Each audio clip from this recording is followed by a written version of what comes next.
Good morning and welcome to this thought for the day for Friday. And today we're back in the Acts of the Apostles and chapter 18. And I'm going to read some verses from the beginning of the chapter and then one a little further on.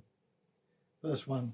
After this, Paul left Athens and went to Corinth, and there he met a Jew named Aquila, a native of Pontus, who'd recently come from Italy with his wife Priscilla because Claudius had ordered all the Jews to leave Rome. Paul went to see them, and because he was a tent maker as they were, he stayed and worked with them.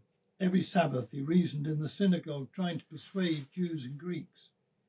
When Silas and Timothy came from Macedonia, Paul devoted himself exclusively to preaching, testifying to the Jews that Jesus was the Christ. But when the Jews opposed Paul and became abusive, he shook out his clothes in protest and said to them, "Your blood be on your own heads. I am clear of my responsibility. From now on, I will go to the Gentiles." Then Paul left the synagogue and went next door to the house of Titius Justus, a worshipper of God.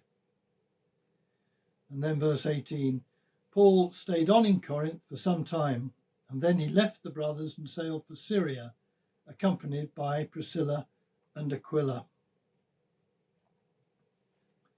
And so we see Paul here in Corinth, a major seaport and commercial centre, a place of many religions and cultures and people of different nations.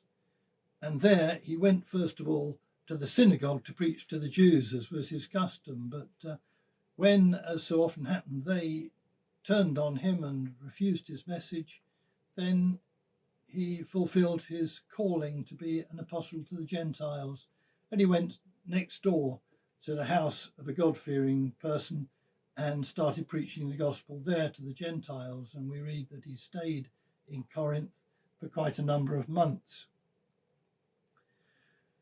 And there are one or two things to notice in this passage. First of all, of course, is Paul is fulfilling his calling to be an apostle and a minister of the gospel of the Lord Jesus.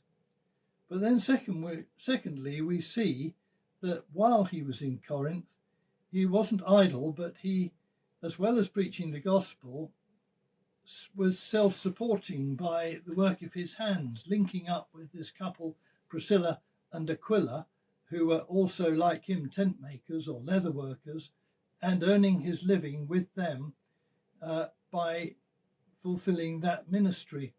And it's just a reminder to us that whereas we've been quite used to the ministers of the gospel being paid for being ministers, it was the rarity in the early church, and Paul himself makes a virtue in a number of his letters of being self-supporting when he was preaching the gospel.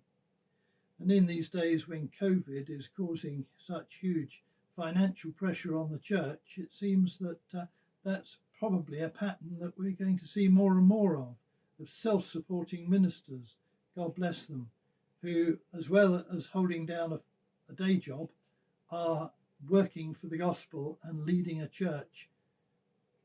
And then there's Priscilla and Aquila, who crop up here and again in 3 of Paul's letters. And each time we hear of them, we hear of them as being co-workers with Paul, not only in leather work or tent making, but also in the gospel. And each time that he speaks of them in his letters, he speaks also of the church in their house. And what an honourable calling it is to be a minister of the gospel and to have a church in your house. And if you're a home group leader, then that's exactly what you are. At our wedding, the person who preached, and this was long before I was a clergyman, spoke about the church in your house and expressed the hope that always throughout our married life there would be a church based in our house. It has been so in many places and at different times, and it's an honourable calling. So Paul, self-supporting in his ministry, Priscilla and Aquila, also self-supporting, but having a church in their house and being co-workers with Paul. And hopefully that can be an inspiration to us as we explore our calling as ministers of the gospel, as disciples of the Lord Jesus. Have a great day. God bless you.